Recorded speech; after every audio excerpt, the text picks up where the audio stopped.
In class, I'm Vinita, your English teacher.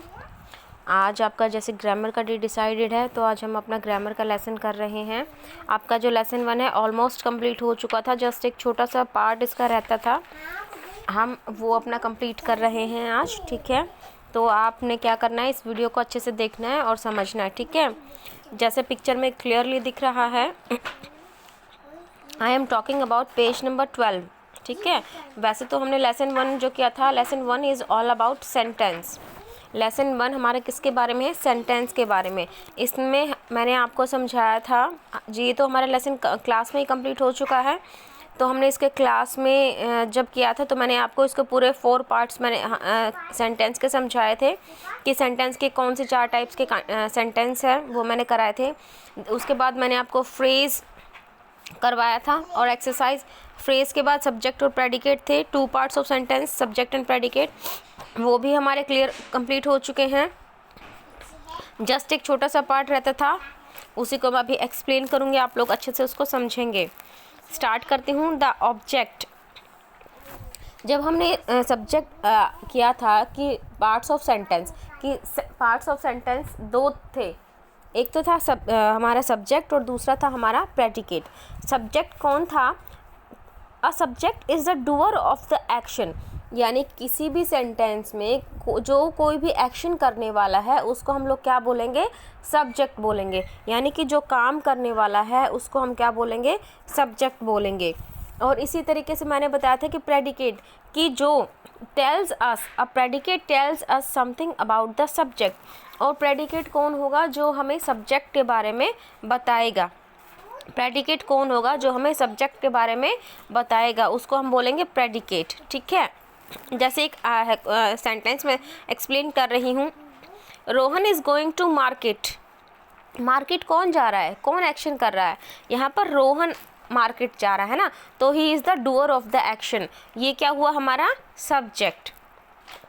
ठीक है, अब Rohan is going to the market, यानी कि कहाँ जा रहा है रोहन? रोहन तो मार्केट जा रहा है ना। अगर ये पूछे कौन जा रहा है, who is going to the market, कौन बना एक्शन? उस एक्शन को करने वाले, यानी कि मार्केट जाने वाला कौन बना? रोहन। तो रोहन क्या हो गया? हमारा सब्जेक्ट। और कहाँ पर जा रहा है मीन्स वो कौन सा एक्शन कर रहा है, वो हो जाएगा गोइंग टू मार्केट, वो बाजार जा रहा है। तो रोहन हो गया हमारा सब्जेक्ट, और जो इज़ गोइंग टू मार्केट हो गया हमारा प्रेडिकेट। ठीक है, ये था। अब हम अगला अपना जो टॉपिक है मेन, वो कर रहे हैं द ऑब्जेक्ट। ऑब्जेक्ट क्या है? द पर्सन, एनिमल और thing that receive the action of the subject, कि हमारे सेंटेंस में जो पर्सन, एनिमल, थिंग्स जो आ रहे हैं और जो एक्शन को रिसीव कर रहे हैं, मीन्स कोई भी एक्शन का जो हमारा सब्जेक्ट एक्शन कर रहा है उसका इफ़ेक्ट उनके ऊपर पड़ रहा है, तो वो होगा हमारा ऑब्जेक्ट। जैसे आपका सेंटेंस लिखा गया है, मोहन इज़ प्लेइंग बास्केटबॉल, है ना। The boy picked up the stone. हाँ जी, इन दोनों सेंटेंसेस में मोहन और ये द बॉय, ठीक है, ये कौन कर रहा है इनको? The action of the subject were received by a basketball. जो एक्शन हुआ है, जो सब्जेक्ट ने एक्शन किया है, उसका किसके ऊपर इफेक्ट आ रहा है? बास्केटबॉल के ऊपर, है ना। तो ये है हमारा ऑब्जेक्ट, की द पर्सन, एनिमल और thing that receive the action, जो एक्शन को रिसीव करेंगे मीन्स उससे इफेक्ट होंगे ऑफ द सब्जेक्ट, जो भी एक्शन कर रहा है उससे इफेक्ट होंगे, वो क्या होगा? हमारा ऑब्जेक्ट। ठीक है, यानी कि जो हमारा सब्जेक्ट काम करेगा, जो भी एक्शन करेगा, उसको जो रिसीव करेंगे वो क्या होगा? हमारा ऑब्जेक्ट। ठीक है, इसके बाद है हमारा डायरेक्ट ऑब्जेक्ट। को इन्होंने 2 कैटेगरी में डिवाइड किया है, डायरेक्ट ऑब्जेक्ट और दूसरा है indirect object. Direct object can be a noun, pronoun, clause और फ्रेज। जो डायरेक्ट ऑब्जेक्ट है वो आपका नाउन भी हो सकता है, प्रोनाउन भी हो सकता है, क्लॉज भी हो सकता है और आपका फ्रेज भी हो सकता है। ठीक है, they follow the action verb that require something और सम टू रिसीव द एक्शन। हाँ जी, जो डायरेक्ट ऑब्जेक्ट है, अगर आपका नाउन, आपको बताया मैंने कि नाउन भी हो सकता है और प्रोनाउन भी हो सकता है। हमें पता कैसे चलेगा ये डायरेक्ट ऑब्जेक्ट है? कि एक सिंपल सा फॉर्मूला आपकी बुक में दिया है कि हम सबसे पहले जब भी कोई सेंटेंस हम लिखते हैं तो हम क्या लिखेंगे, सबसे पहले तो अपना सब्जेक्ट लिखेंगे, ठीक है। सब्जेक्ट के बाद जो भी हमारा सब्जेक्ट है, जो भी कोई एक्शन करेगा, यानी कि हम वो एक्शन वर्ड यानी कि अपने वर्ब लिखेंगे, और वर्ब के बाद फिर हम एक क्वेश्चन मार्क पुट कर देंगे, ठीक है। तो वो जब अगर वो वर्ब हमारी उस क्वेश्चन मार्क का आंसर करेगी तो वो हमारा क्या बन जाएगा, डायरेक्ट ऑब्जेक्ट, ठीक है। जैसे कि मैं आपको एग्जांपल से समझा रही हूँ। एग्जांपल दिया आपकी बुक में, David repaired his car, David repaired his car. अच्छा, अब आप अपने इस जो हिज कार है, जो रेड उसमें लिखा हुआ है इंक में, आप उसको अपने हाथ से छुपो दो, ठीक है। अब फिर देखो, डेविड रिपेयर्ड, डेविड ने रिपेयर किया, यानी कि डेविड हो गया हमारा सब्जेक्ट, रिपेयर हो गया हमारा वर्ब, और उसके बाद मैंने आपको बोला था क्वेश्चन मार्क लगा दो, हिज कार के ऊपर छोटा सा क्वेश्चन मार्क पुट कर दो। आप देखो, डेविड ने रिपेयर किया, क्या रिपेयर किया, डेविड ने क्या रिपेयर किया, आंसर क्या आया निकल के, हिज कार, अपनी कार को रिपेयर किया, यानी कि जो हिज कार है वो हमारा क्या बन गया, डायरेक्ट ऑब्जेक्ट बन गया, ठीक है। एक दूसरा एग्जांपल देती हूँ। The dog bit by the boy, the dog bit the boy, जो डॉग है उसने किसको काटा, लड़के को काट लिया, ठीक है। हाँ जी, तो इसमें भी देखो, द डॉग बिट, बिट के बाद छोटा सा क्वेश्चन मार्क पुट कर दो, किसने काटा, सॉरी किसको काटा, होम, किसको काटा, डॉग ने, आंसर क्या आया, द बॉय। तो द बॉय हमारा क्या हो जाएगा इसमें, डायरेक्ट ऑब्जेक्ट, ठीक है।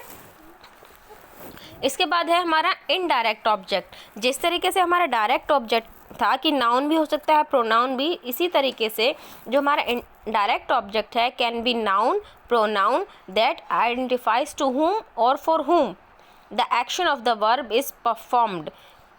The indirect object generally precedes the direct object and is identifying by whom, who or what received the direct object.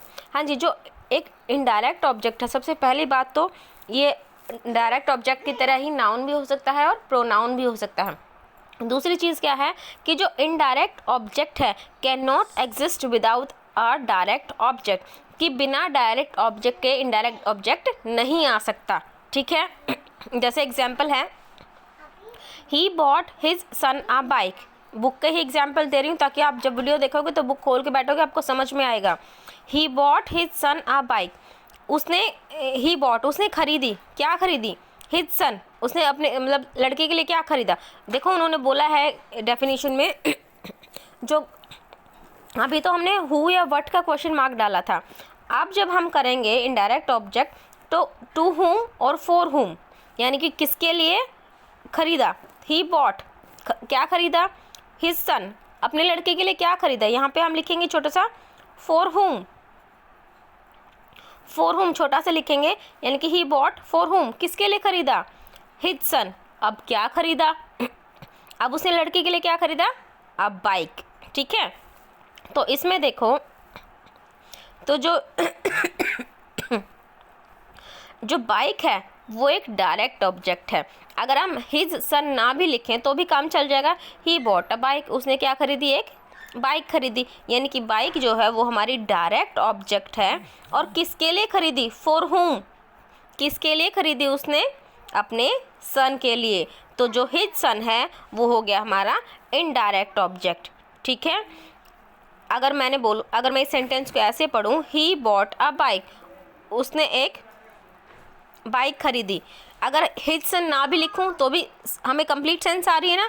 तो अब बाइक क्या है, हमारा एक डायरेक्ट ऑब्जेक्ट है, और डायरेक्ट ऑब्जेक्ट किसको फॉलो कर रहा है, हिज सन, किसके लिए खरीदी, अपने बेटे के लिए। तो हिज सन हो गया हमारा इनडायरेक्ट ऑब्जेक्ट, ठीक है। दूसरा एग्जाम्पल है, the baker baked a cake, baker ने क्या बेक किया, एक केक फॉर द बॉय। हाँ जी, इसमें जो एक केक है बेकर ने बेक किया, क्या बनाया, अ केक, क्या बनाया, सबसे पहले तो हम वर्ब के बाद क्वेश्चन मार्क पुट करेंगे, तो क्या बनाया बेकर ने, आंसर आया केक, केक हमारा क्या बन गया, डायरेक्ट ऑब्जेक्ट, केक हमारा बन गया डायरेक्ट ऑब्जेक्ट। किसके लिए बनाया, फॉर द बॉय, फॉर हुम, किसके लिए बनाया, लड़के के लिए, तो द बॉय बन गया हमारा इनडायरेक्ट ऑब्जेक्ट। कि अगर हम द बॉय ना भी लिखें तो भी हमारा सेंटेंस कंप्लीट हो रहा है, सेंस दे रहा है ना।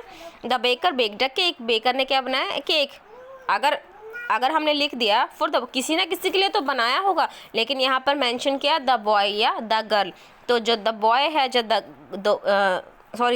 गर्ल आएगा वो क्या हो जाएगा हमारा इनडायरेक्ट ऑब्जेक्ट। क्लियर?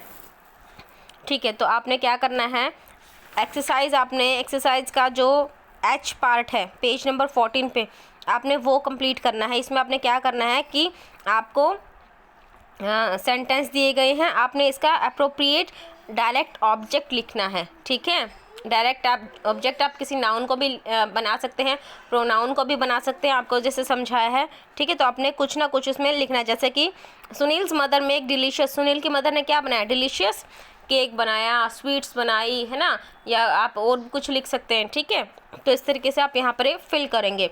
बनी रोड बनी क्या चलाता है, एक बाईसाइकिल या फिर एक बाइक, या फिर है ना बाइक भी आप लिख सकते हैं। तो आपने क्या करना, पेज नंबर 14 का जो एच है वो आपने कंप्लीट करना है। ठीक है।